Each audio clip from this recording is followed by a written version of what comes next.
masına duman eylenin. Dağların masına duman eylenin. Yarımda düğünüm var sarayda. Adam oğlu yüzüme bağlanmadım, Ebrahim'le yardım gülden arayla.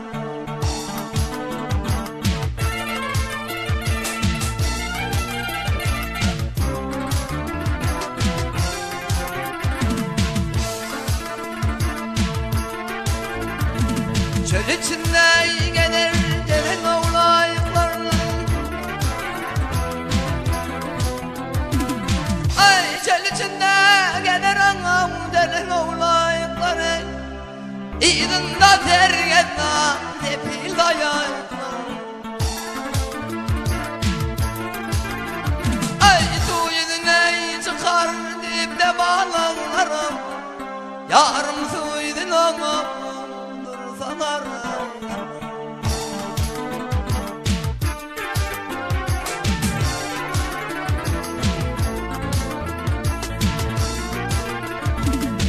Osman yandan çıkarken, ay Osman yandan çıkarken, Gülistan ey bilbil tapmanarını.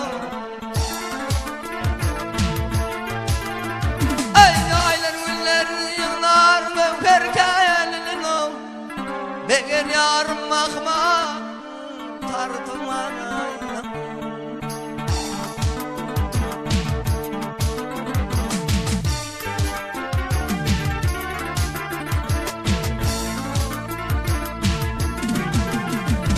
Yansılar aydınlı, yansılar biler. Ay yansılar aydınlı, yansılar biler.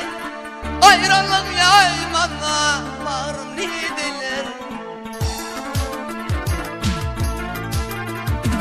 Ölen kişilere tededen gelirim, yarım avrısan ol varsan arayla.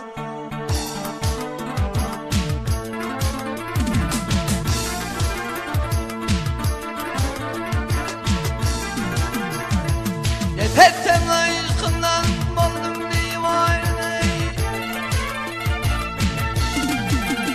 Ay nefetten aşkından buldum divane. Yarın kabul kılayım gümanı.